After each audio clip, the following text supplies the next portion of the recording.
sahabat TKB, kita jumpa dalam program Monday Spirit. Bagi para sahabat yang ingin bertumbuh dalam spiritualitas, kami akan membacakan renungan yang ditulis oleh Pendeta Joas Hadi Prasetya yang berjudul Labirin Kehidupan bagian 3. Pada hari ini, saya Pendeta Santiani akan membacakan renungan yang berjudul Rahmat Air Mata.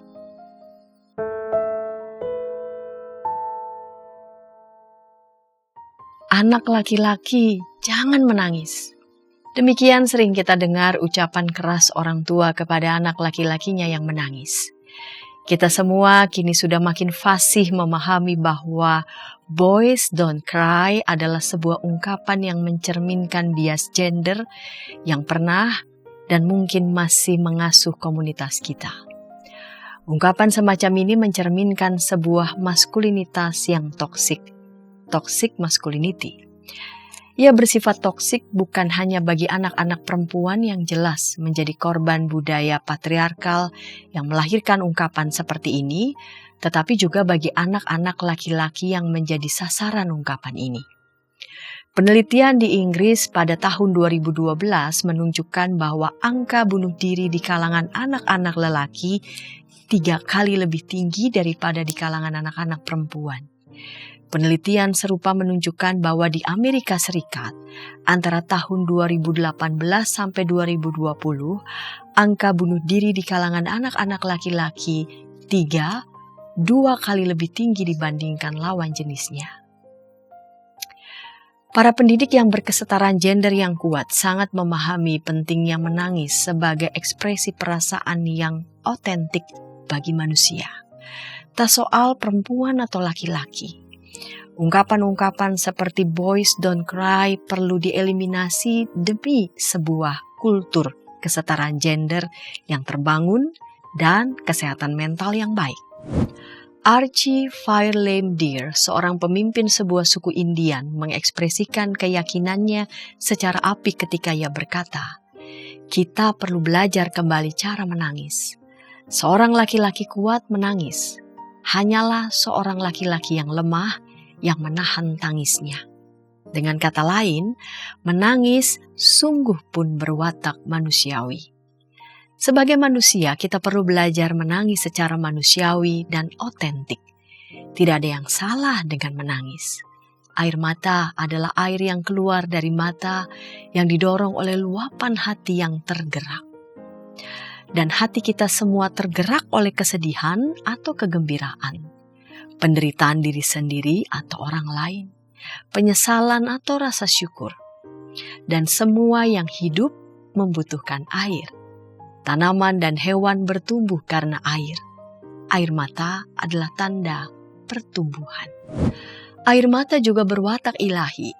Alkitab menggambarkan hati Allah yang pilu, sebagaimana yang dicatat dalam Kejadian 6 ayat 6, Yesaya 63 ayat 10, Hosea 11 ayat 8 sampai 9. Pertanyaan mengenai apakah Allah berperasaan dan menangis memang telah menjadi isu teologis yang tidak ringan. Teologi klasik memang memahami bahwa Allah bersifat impassible, artinya Allah tidak berperasaan, dan immutable, artinya Allah tidak dapat berubah. Allah yang menangis kemudian dipahami sebagai Allah yang berperasaan dan karenanya dapat berubah. Pendeta Joas tidak ingin memasuki percakapan ini lebih mendalam. Selain menampilkan beberapa ayat tadi yang memang menunjukkan perasaan Allah yang pilu dan berduka. Selain itu, memang Allah yang berduka di dalam teks-teks tersebut diekspresikan melalui ungkapan-ungkapan yang menyerupai manusia yang tengah mengekspresikan perasaannya. Ini disebut antropopatisme. Namun ada satu lagi yang lebih penting. Di dalam Yesus Kristus kita menemukan Allah yang sungguh memasuki perasaan manusia secara radikal. Yesus menangis. Ia menangisi Lazarus, sahabatnya yang mati. Ia menangisi kota Yerusalem yang menolak Allah. Bahkan di dalam Ibrani 5 ayat 7 dikatakan dengan jelas, dalam hidupnya sebagai manusia, ia mempersembahkan doa dan permohonan dengan ratap tangis dan air mata kepada Dia yang sanggup menyelamatkannya dari maut, dan karena kesalehannya ia telah didengarkan. Ayat tersebut penting secara teologi sebab Yesus Kristus yang adalah Allah sejati dan manusia sejati itu menangis dalam hidupnya sebagai manusia. Artinya, tangisan bukanlah sesuatu yang dipandang buruk hingga Sang Anak yang berinkarnasi itu menangis. Tangisannya muncul melalui kemanusiaannya yang rapuh.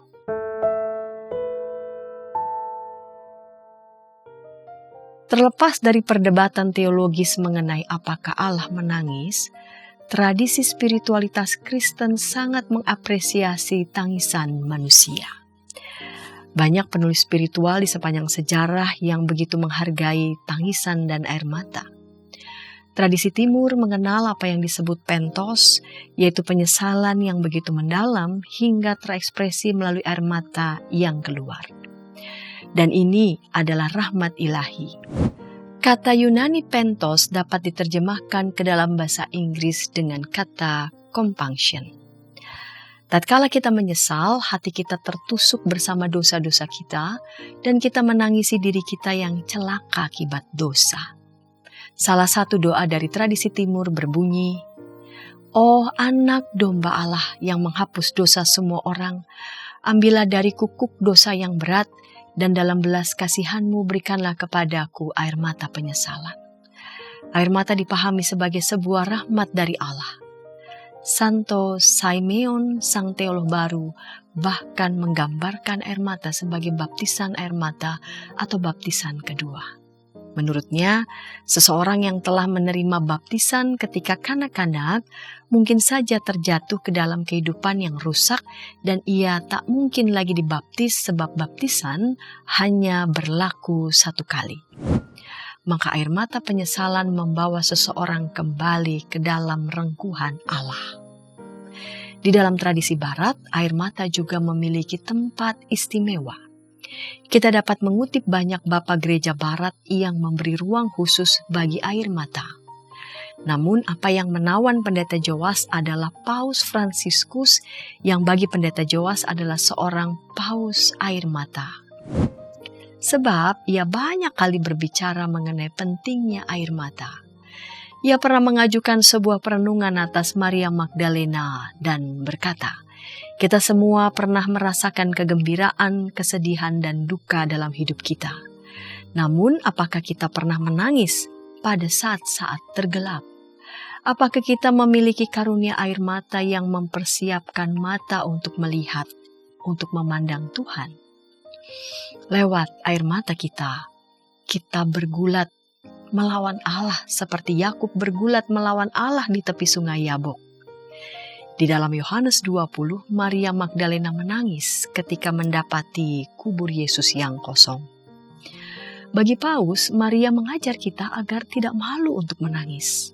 Sebab air mata akan mengizinkan kita tersentuh oleh luka-luka orang yang kita temui di sepanjang jalan. Melaluinya kita mengetahui cara berbagi, menyambut dan bersuka cita dengan mereka yang bersuka cita dan menangis dengan mereka yang menangis. Ia percaya bahwa kita perlu memohon kepada Allah untuk memberi kepada kita rahmat air mata agar mampu menangis ketika melihat penderitaan sesama. Kita menangis bukan hanya ketika menyesali dosa kita, melainkan juga ketika melihat sesama yang terluka. Air mata tercurah bukan hanya ketika kita bertobat, melainkan juga ketika kita meratapi derita dunia.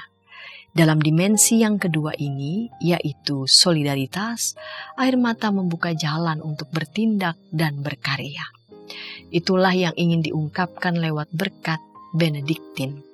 Kiranya Allah memberkatimu dengan air mata untuk ditumpahkan bagi mereka yang menderita kesakitan, penolakan, kelaparan, dan perang, sehingga engkau dapat mengulurkan tangan untuk menghibur mereka dan mengubah penderitaan mereka menjadi sukacita. Jika ada di antara para sahabat yang ingin mendapatkan naskah lengkap renungan Labirin Kehidupan bagian 3, dapat menghubungi BPK Gunung Mulia.